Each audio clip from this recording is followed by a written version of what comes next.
자, 이제 드디어 아이고 오래 걸렸습니다. 두 번째 주제 이번에는 우리 현근택 변호사께서 가져오셨어요. 자, 두 번째 발제는 바로 왜 자꾸 가출을 들고 오셨어요.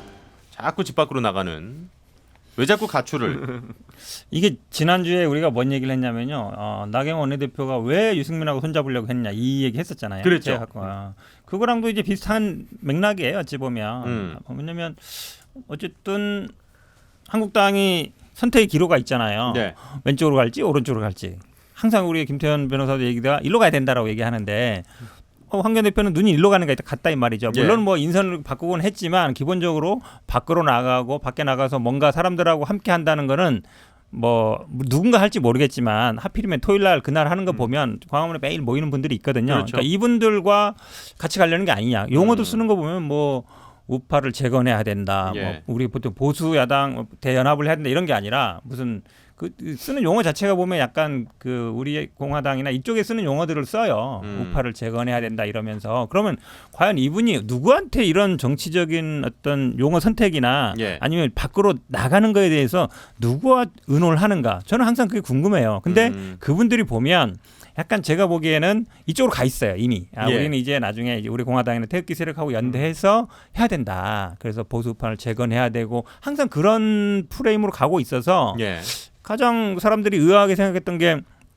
대통령 경축사가 딱 예정돼 있고 이게 벌써 며칠 전부터 최소한 며칠 뭐 2, 3주 전부터 경축사 준비했고 전날 정도면 다 완성됐는데 그렇죠. 14일 날 딱 나와가지고 이런 거 해달라 딱 발언했단 말이에요. 그 15일 날 딱 얘기한 거 보고 내 말 하나도 안 들어줬으니까 나 나갈래.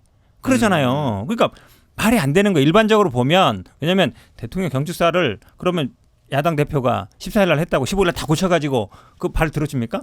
그러니까 이미 뭐 그 14일 날 그 연설을 할 때 이미 나가기로 생각한 거예요. 어찌 보면 안 들어줘서 나갔다는 건 제가 보기에 그냥 핑계고. 그러니까 그 14일 날 연설하는 것 생각 자체를 누가 했는지 그 생각한 사람은 벌써 뛰쳐나갈 생각을 한 거예요. 근데 그분들 얘기 들어서는 제가 보기에 황교안 대표 절대로 총선도 제대로 이끌지 못할 겁니다. 근데 사실 이제 황 대표가 그 기자랑 그런 얘기를 했어요. 그러니까 동호 반복 아니냐. 왜냐면 한 번 또 장외 투쟁, 원외 투쟁을 하셨으니까 그랬더니 이게 어떻게 동호 반복이냐 이러면서 이전과는 전혀 다른 강력한 투쟁이다. 또 이런 표현을 하셨단 말이에요. 근데 그 두 분께서는 어떻게 보세요? 우리 김태현 변호사님하고 우리 이준석 위원께서는 원외 투쟁. 저요? 일단 원외 투쟁이 지속되면 지속될수록 우리 현근택 변호사님의 내년에 총선 당선 가능성 높아지고 있다. 축하드립니다. 경선만 통과하세요. 축하드립니다. 와 박수. 아니 그 김태현 변호사님 아니 그런데 그 아까 그 조국 지금 장관 후보자 얘기할 때랑 표정이 너무 지금 달라지셨어요. 너무 답답해서. 약간 좀 그 표정 관리 짜증 나서. 왜냐면 오늘 그냥 당으로 복당하는 길에 그냥 불살입니다. 제가 다리를 끊어버려요. 오늘 제가 그냥 안 가도 돼. 아니 황교안 대표가 나가는 이유요? 그게 좀 쉬워 보이니까. 그렇게 보세요. 할 줄 아는 게 그밖에 없으니까. 다른 길은 어려우니까. 아니에요? 맞을 거예요. 왜냐?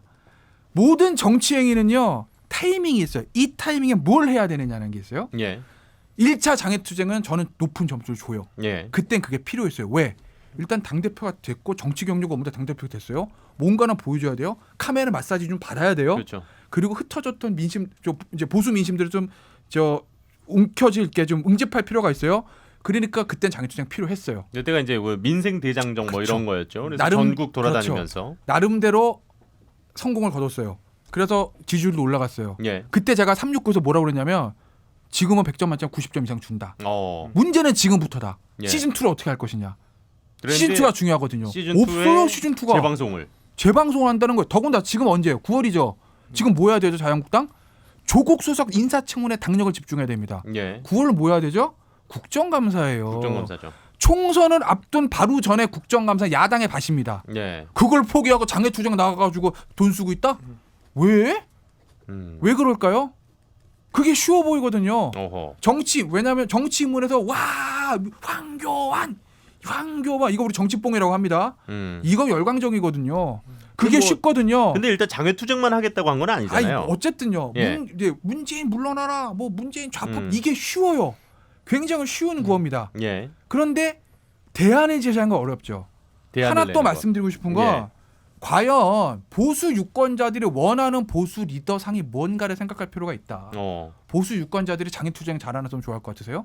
진보 유권자 좀 다를 수 있어요. 예? 진보 유권자는 어차피 저 예전에 80년대 민주화 투쟁의 그 역사들이 있으니까 예. 보수 유권자를 좋아하는 사람은요 속되면 똑똑한 사람이에요. 야 그래 니들이 좀 부정할 수도 있고 부도덕적이기도 해도 그래 니들이 똑똑은 하지. 니들이 일은 잘해. 이걸 원하는 겁니다. 예. 보수 유권자 원하는 건 예. 똑똑한 사람 한마디로 쉽게 얘기하면 뭔가 그런 현 정부의 문재인 정부의 외교 경제가 잘못 가게 되면 그러면 어떻게 가는 게 맞는지 방향을 제시하고 답을 주는 사람. 그것도 점잖게 세련되게 그걸 좋아하는 거지. 아스팔트에서 태극기 흔드는 사람 안 좋아합니다. 근데 지금 대안 없이 너무 나가기만 한다. 뭘 얻겠다는 거예요? 지지도 올라갈 것 같으세요? 저는 이제 제가 요즘 다이빙도 다니고 해양 스포츠 이런 거 많이 즐기는데 예. 그 낚시를 했을 때 경험이 뭐냐면은 낚시하면 이제 선장분들이 계시잖아요. 그렇죠. 이분들이 단골 고객을 잘 만드는 방법이 뭐냐면은 처음에 와서 처음은 낙담을 좀 하는데 예. 갈 때쯤엔 한번 손맛을 보게 만들어 줍니다. 근데 이게 뭐냐면 황교안 대표는 굳이 비하면 낚시 초보예요. 예. 이제 당에 들어 처음에 낚시란 걸 해보는데 가장 뭐 되는 일 하나도 없는데 가장 기분 좋을 때가 뭐냐면은 사람이 살면서 대중연설하는데 몇만 명이 운집해가지고 이름 연하고 이게 생각보다 되게 카타르시스가 있군요. 그런 행위거든요. 예, 저도 제 유세는 아니었지만 박근혜 대통령 유세할 때 껴서 그 10만 명 앞에 연설하고 이런 경험이 많은데 예. 그거는 제가 앞으로 평생 해볼 경험인지도 모르겠어요. 그런데 그거 경험한 사람은 그거 계속 하고 싶어합니다. 낚시에 손맛 본 사람이 계속 주말만 되면은 뭐 어떻게든 핑계 만들어서 그렇죠, 낚시 들고 그렇죠. 나오고 싶은 것처럼 예, 예. 그런 느낌이기 때문에 황교안 대표 입장에서는 지금 거기에 좀 약간 걸려든 느낌이 좀 들고요. 저는 지금 시점에서 그럼 황교안 대표가 그렇다고 해가지고 밖에 빠져 있는 게 예. 뭐 원내에서 청문회라든가 하는 사람들 입장에서 나쁜 거냐면 나쁘진 않다 봅니다. 왜냐면 황교안 대표 차라리 연설하는 게 낫지 안에서 돌 때 보면 그렇게 또 내정을 잘하는 느낌은 아니었거든요. 어디쓰다 이게.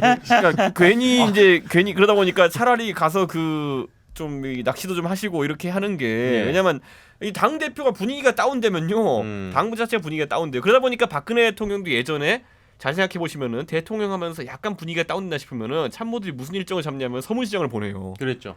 그럼 가면 거기서는 이걸 또 느끼고 오거든요. 보면은 박근혜 연호하는 걸 듣고 오거든요. 그러니까 그런 거는 사실 참모들이 심기경호를 하는 측면에서 하긴 하는 건데 저는 황교안 대표 입장에서는 이번에 나갈 때는 명분이 사실 좀 부족하다는 걸 인지하고 본인이 즐기긴 하되 여기서 이제 너무 또 오버를 안 하는 게 중요한데 저는 약간 위험하긴 합니다. 이번에는 가가지고. 근데 뭐 이미 지금 그 뭐 좌파 폭정이다 뭐 이제 요런 단어들까지 이제 나오기 시작했어요. 이미 뭐 그리고 그러니까 용어 같은 경우에 이제 특히 팩트 체킹과 관련해 가지고 이제 여러 매체들을 그러니까 뭐 생각하시기에는 진보 매체라고 할 수 있는 뭐 그런 매체들을 통해서 잘못된 정보들이 되게 많이 나왔다 뭐 이런 이제 비판들도 황교안 대표가 많이 받았거든요, 사실. 근데 제가 이건 한 가지 지적할게요. 그러니까 뭐냐면 아까 이제 대한애국당 그러니까 우리공화당 쪽이랑 약간 희석되는 거 아니냐 아니면 뭐 중첩되는 부분이 생기지 않느냐라는 부분을 제가 졌는데 이게 그 우리가 민주당 정의당을 저희 보수 쪽에서 보면 초록은 동색이다 해서 비슷하게 보는 것처럼 둘이 비슷하게 보지만 이번에 제가 느꼈던 게 8월 15일 날 집회를 했는데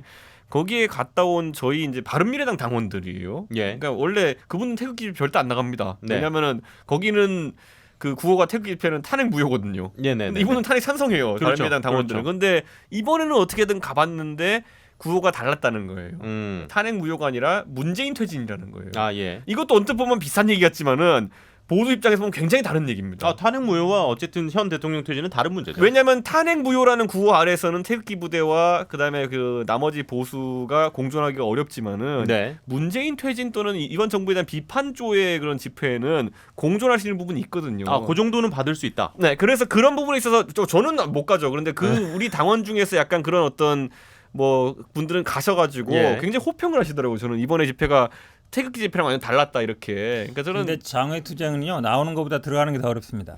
늘 그렇죠. 근데 사실은 이게 들어가는 명분을 어떻게 잡을 건가 굉장히 어려운데 제가 보기엔 간단한 방법이 있어요. 한 번 하고 말면 돼요. 한 번 하고 말면 되는데 이걸 만약 계속 끌고 간다. 예를 들어 24일 날 하고 그다음에 31일이에요. 그다음에 바로 전국에 넘어갑니다. 그렇죠. 그러면 제가 보기에 한 번이나 두 번 정도 하고 그냥 끝나면 돼요. 그러면 그냥 한 번 밖에 나갔다 왔다 이 정도 돼요. 그러니까 이거를 장애투쟁을 안 하고 장애 나간다 이런 얘기 안 하고 그냥 토요일 날 모여서 집회를 했으면 괜찮아요. 예. 근데 당일 투쟁하겠다고 열심히 나갔단 말이에요. 예. 그럼 어떻게 들어올 거예요? 뭘 명분으로? 저거요. 그런데 이게 그 어쨌든 장외 집회를 한 이유는 올코트 프레싱이에요. 그러니까 모든 선수가 올라가서 압박 수비를 하고 예. 그리고 공격수 하나 더 끌어올려가지고 위에 배치하면은 상대편의 실수를 유발하기 위한 측면이 커요. 네. 자, 우리 보자면은 광우병 때 어쨌든 그 규모가 모이다 보니까 MB가 가가지고 뭐 뒷산에서 뭐 아침 이슬을 불렀다니 뭐 막 이런 얘기 하잖아요. 그게 사실 위축된 거거든요. 네. 예. 그리고 명박산성을 쳐가지고 그다음에 아예 대화를 단절하려고 그게 그렇죠. 국민들한테 눈에 얼마나 안 좋아 보였습니까? 네네. 자, 그다음에 박근혜 정부도 보세요. 2015년 11월에 무슨 일이 있었냐면요. 총선을 5개월 앞두고 그 당시에 민중총궐기라는 거를 시민사회와 노조 이런 쪽이 기획해가지고 만들었어요. 그때는 당은 안 꼈어요, 제 기억에. 예. 그랬는데 그걸 보고 박근혜 정부가 굉장히 부담을 느끼니까 그때 강경 진압하다가 뭐 백남기 농민 돌아가시고 별의별 일이 다 있었거든요. 예. 근데 그게 사실 문재인 정부 입장에서도 청문회랑 같이 엮인 국면 속에서 인파가 운집한다는 것 자체를 그걸 만들어낼 수 있는 역량이 누군가에게 있다 그러면은 그건 굉장한 부담입니다. 왜냐하면 민중총궐기가 2015년 11월이었는데 그 이후에 그 분위기가 이어져서 16년 4월에 총선 지고 예. 그 다음에 16년 10월에 그 최순실 터져가지고 슬금슬금 내려앉다가 17년에 탄핵당하는 거거든요. 그래요. 그러니까 이 내리막길을 경험하기 시작하면은 정권은 맥을 못 춥니다. 그때 이명박 대통령도 그랬고. 예. 그러니까 저는 사실 문재인 정부 입장에서는 사람이 모이는 것 자체는 굉장히 경계심을 가질 수밖에 없다. 근데 그 인원 숫자에 있어서는 좀 아직까지 차이가 좀 많이 나지 않나요? 근데 그때와 그 광우병 파동 때와 네. 그 지난 촛불 정국과 비교할 그렇죠. 왜냐하면 인원은 가장 아직 큰 아니잖아요. 차이가 네, 뭐냐면, 아직까지는. 그러니까 물론 이제 부정하고 싶겠지만 기본적으로 이 광화문에 모이는 분들은 태극기 부대들이에요. 기본적으로 계속 모이는 분들은, 예. 그러니까 자유한국당이 어쩌다 한번 오는 것이고, 근데 지난번에 이제 광화문이나 촛불 집회 때는 대부분의 시민들이에요. 일반 시민들이 대부분 나오고 자발적으로 나와요. 말씀처럼. 민주당 같은 경우에는 나중에야 거의 뭐 정리되는 분위기가 나오는 거지 당이 먼저 나서서 하지 않거든요. 예. 이미 정치가 개입돼 있단 말이에요. 왜냐하면 태극기 부대를 우리 공화당하고 분리할 수 있느냐? 그렇지 않단 말이에요. 우리 공화당이라는 어느 정도 정치 세력이 이미 끼어 있기 때문에 거기에서 모일 수 있는 사람은 한계가 있고 거기서 만약에 자유한국당이 더 낀다고 해서 시민들이 더 모이겠나? 지금 시민들이 자발적으로 모인다 그러면 우리 지금 지역구마다 보니까 300명, 400명씩 동원하라 이렇게 할 필요가 없어요. 그러니까 안 온다는 얘기예요. 자발적으로 모이는 사람들이 아니다. 강제적이보다는 인위적으로 모이는 사람들이기 때문에 오래 가기가 어렵다. 아니 근데 민중총궐기는 약간 느낌이 달랐던 게 그때는 당은 안 꼈지만은 민주노총이라든지 단체들이 굉장히 개입 많이 했었고 당장 백남기 농민분도 오셨을 때 농민회 이런 걸로 오신 거 아닙니까? 그러니까 단체들이 개입돼 있고 그러다 보니까 그때 민중총궐기 요구사항이 7개 종가가 나왔어요. 예. 근데 다들 보면은 엮으면은 이게 왜 7개가 못 꼈지? 뭐 백화점식 나열이네? 이랬는데 그들은 각자의 그 목표를 위해 나옵니다. 예를 들어 문재인 정부에 지금 불만을 가진 사람은 굉장히 다양해요. 하다못해 일산 신도시에 있는 사람도 나올 수도 있어요. 이거는 보면은. 그렇죠. 예. 근데 그게 합집합을 하겠다는 개념으로 저도 그때 2015년 11월에 물어봤던 게 뭐 합집합이 됩니다. 그게. 근데 그걸 엮어내는 게 아까 말했듯이 지금 보면 자영업자들 힘들어하는 사람들, 부동산 예. 정책 때문에 힘들어하는 사람들, 청년들 중에 취업 때문에 힘들어하는 사람들 합집합을 엮어낼. 그래서 제가 말하는 게 뭐냐면 이걸 보수는 해본 적이 없어요.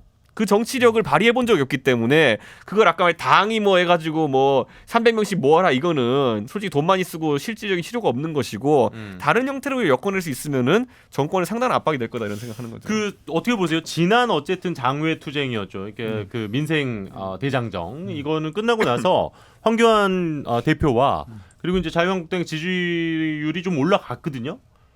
근데 이번 그 두 번째 이번에 전혀 장외 달라요. 투쟁은 별 의미 소득 없다고 보세요. 그때는 필요 제가 그랬잖아요. 그때 네. 제가 그때는 100점 만점에 제가 90 몇 점인가 줬을 거야 아마. 369 할 때. 예, 예. 그때는 굉장히 성공적이었어요. 어. 필요했어요 그때는. 그러니까 모든 행위는 시기가 타이밍이 중요하다. 그렇죠. 지금 뭘 해야 되느냐. 정치는 특히 예, 예. 정치는 타이밍이에요. 근데 지금 타이밍 그 타이밍이 아니라는 거죠. 아니라고 아까 보신다. 황근택 대변인 하신 말씀 그 100% 공감하는 게 국정감사 때는 지금 의원들 만약에 밖으로 나가지고 야 뭔 소리야. 국정감사 때 카메라 한번 더 받아야 되는데 지금 이거 끝나면 예산 전공인데 지역 예산 챙겨야 되는데 지금 나보고 지금 밖에 다니라고 그 시간 있으면 지역구 돌겠다 이거거든요. 아하. 그러면 이게 예를 들면 1차 장애 투쟁때 의원들 총동원 됐잖아요. 사실 나경원 원내부터 예. 쫙. 그랬죠. 지금 만약에 황교안 대표가 자 나갑시다라고 하면 얼마나 그러니까 한 번 두 번 해서 이제 9월 전에 끝나면 모르겠는데 뭐 한 번 정도 하고 8월 말에 9월에 계속 진행된다고 하면 의원들 얼마나 동원될까? 이렇게 되면 또 리더십에 오히려 그렇죠. 타격을 받을 수도 있겠네요. 야 이거 뭐야 안 모이네. 왜냐면 지금 대표가 보면 불렀는데 안 오네 이렇게 되면은 정말 예. 치명적이잖아요. 지금 보면 지금 뭐 언론 뭐 기사지만 수도권 의원들의 볼멘 소리들 보도가 되고 있잖아요. 됐죠. 예. 그다음에 그 당 뭐 여의도 대나무 숲인가 뭔가 뭐 그 보좌관들 그 사이트 거기도 지금 볼멘 얘기를 나오는데 지금 뭐 하는 거냐 지금 당비 없어가지고 특별 당비 걷더니 또 저기다 지금 쓰려고 그 얘기 이러고. 나왔어요. 그 장외투쟁 비용이 그래요. 만만치가 않다면서요. 아이, 그래가지고 그럼요. 자발적으로 그게 이런 얘기가 그게 왜 있었어요. 그러냐면요. 무대 하나가요 매덕해요. 그러니까 제가 그 얘기하는 게 뭐냐면 그러니까 그게 보수가 일을 해본 적이 없다는 거예요. 왜냐면은 안 어울리는 거예요 보수는. 제가 이런 정확히 거랑. 말씀드리면은 그 공영기획하는 친구가 있는데 그 친구가 그 민주당 쪽이랑 그 과거의 새누리당 쪽이랑 이게 예. 들어오면은 새누리당 값을 깎질 않는다는 거예요. 보면은. 아, 그러니까 단가가 다르다. 근데 이게 어떻게 그냥 깎기 싫어서가 아니라 깎으려면 네. 근거가 이게 깎아야 해본 적 되잖아요. 없으니까. 그러니까 이게 뭐냐면 이거 지난번에 딴 데서 할 때 보니까 앰프가 얼마고 이거는 뭐 조명이 얼마고 하는데 이걸 해봐야 알죠. 아, 그렇죠, 그게 아니라 그렇죠. 그냥 대충 보니까 그러니까 이게 경험의 차이라는 것이 밖에 들어 앉아 본 사람이 이제 밖에 계속 가가지고 이걸 할 수 있는 건데 제가 그래서 아까 말씀드렸듯이 합집합을 엮어낼 수 있는 건 주체들은 충분해요. 지금 보면은 문재인 예. 정부에 좀 약간 실망한 분들. 근데 그걸 엮어내는 건 굉장한 정치력이다. 이거는 똑같은 거예요. 유승민, 황교안, 안철수 뭐 5인 연대로 뭐 이렇게 해가지고 하는 사람도 있잖아요. 예. 그거 하면 나쁘지 않겠죠. 근데 그거 엮어낼 수 있는 정도의 정치력이 있는 사람이잖아요. 그러니까 이게 그 사람이 정치해야지 그러면은. 지난주에 우리가 그 얘기를 네. 한번 했었는데 현실적으로 지금 현실 정치로 가져오기가 쉽지 않다. 그러니까 구슬이 서말이라도 꿰어야 네. 보배. 그러니까 네. 황교안 대표가 1차 장애투쟁 끝내면서 무슨 얘기했냐면 예. 경제 안보에 대한 대안을 마련해서 9월달에 발표하겠다. 그 얘기했었어요. 그 그랬죠. 기억하시- 예. 그랬죠. 그래서 경제 뭐 대전환 위원회가 만들었을 거예요. 지금 막 그 작동하고 있을 겁니다. 예. 실제로 9월 초에 뭐가 나올지 저도 모르겠어요. 그걸 봐야 알겠지만 지금 장애투쟁할 시간에 그거 한번 더 다듬는 게 맞다. 아. 마지막 그 시험 예를 들면은 내일 모레 시험이 지금 수능 막판 정리하는 시간이거든요. 예. 지금 오답노트 봐야 되는데 예. 지금 여기서 이제 그렇죠. 막판 정리하면 1, 2점 더 오른다고 하잖아요. 실제로 그런지 모르겠으나 지금 그거 하나 더 잘하는 게 낫다. 그게 떠나간 보수 유권자들을 잡는 길이다. 저는 그렇게 봐요. 그래요. 그냥 아스팔트 나가서 태극기 들는 게 아니고. 지금 일단 어쨌든 여당 입장에서는 그 뭐 여러 가지 위원회도 그렇고 지금 이제 국정감사를 앞두고 지금 카운터파트라고 어쨌든 할 수 있는 야당이 또 지금 나간 거거든요. 여당 입장에서는 어때요? 좀 빨리 좋죠. 지금 좋긴 여론 좋은데 돌아가는 그래도 얼마나 거나요? 그래도 들어오긴 좋아하잖아요, 들어와야지. 아니 그게 아니라 제가 보기에는 그냥 어쩔 수 없이가 아니라 그냥 자연스럽게 들어올 거라고 봐요. 왜냐하면 지금 상황이 지금 일본과의 관계도 그렇죠. 예. 더구나 지금 이제 조국 청문회도 있지만 국정감사 뭐 정기국회 있단 말이죠. 이게 어찌 보면 국회가 제대로 지금 일을 할 시즌이거든요. 이럴 때 밖으로 나갔다? 그 국회의원들뿐만 아니라 보좌관들뿐만 아니라 정치를 하는 기자들이든 모든 분들이 왜 나갔냐라고 할 거예요. 제가 보기에. 그러니까 참 이런 이슈가 사실 있기가 쉽지 않은데 세 분이 공히 이번 장애투쟁은 큰 실효에 대해서는 좀 의문점을 표해 주신 것 같고 그리고 특히 저는 이준석 의원 얘기해 주신 것 중에서 참 그러니까 타이밍이 중요하다는 우리 김태현 변호사님 말씀도 있지만 우리 이준석 의원께서 얘기해 주셨던 것 중에 그러니까 참 낚시 이거 지금 약간 낚시 초보에 약간 흔들리는 계속 눈동자와 계속 같다. 데리고 나가는 그러니까 제가 했던 표현으로 정치뽕. 네. 뻥보다 낚시가 낫다. 정치뽕에 손맛. 중독되면 답이 없어요. 그러니까 지금 이것만 가지고는 지금 말씀하신 그 합집합을 꾸려낼 수 있는 정치력과 이건 좀 다르다고 그러니까 보시는 본인이 거죠? 재밌어야 되는 게 아니라 네. 대중이 같이 가는 사람들이 재밌어야 되는데 그렇죠. 이건 본인이 재밌죠. 본인이 마이크 다 항상 잡고 있으니까 노래방 가서 혼자 마이크 잡는 사람 비슷한 거라니까. 이건 나는 진짜. 사실은 카메라병이라고 보여. 카메라병. 카메라빨 받고 싶은 거예요. 좋습니다. 드디어 그리고 우리가 오프닝 때 말씀드렸던 그 8.15 경축사 네. 최종 결과가 나왔습니다. 평화 평화가 네. 26번. 내가 그러잖아. 그래서 감동적이네. 우리 안 PD가 그럼. 커피 쿠폰 우리 그 김태호 변호사님 드리면서 또 형은택 변호사님을 준다고 해놓고 또 줬다 뺏는 건 아니니까 일단은 두 분께 다 우리 드리겠다고. 나눠주세요 그럼 우리. 아닙니다. 예, 아니 그러지 마시고 그냥 좋아. 예. 두 분이서 두 잔을 세 분이서 나눠 드시는 걸로 그렇게 하도록 전 하겠습니다. 혼자 먹을 겁니다. 자, 오늘도 정말 세 분과 함께 유쾌상쾌 통쾌한 세 분, 우리 현근택 변호사님, 김태현 변호사님, 그리고 이준석 최고위원 이렇게 세 분과 오늘 또 즐거운 시간이었습니다. 아마 이번 주도 오늘 나눴던 이야기들의 확장으로 정말 많은 이슈들이 또 발생할 게 거의 자명한 한 주거든요. 저희 호회 이런 건 없나요? 호회? 호회 필요하면 내일 갑자기 손학규 선언 때문에 대형 뭐 이게 뭐 이벤트가 발생하면 그거 조금 있어 봅시다. 일단은 우리가 다음 주 월요일에 만난다는 보장도 없어요. 맞아. 한 주 최선을 다하는 걸로 하시죠. 그렇지. 정확하네. 자, 알겠습니다. 참여도 당장 못하는데. 자, 세 분 오늘도 함께해 주셔서 고맙습니다. 다음 주에 뵙겠습니다. 네, 고맙습니다.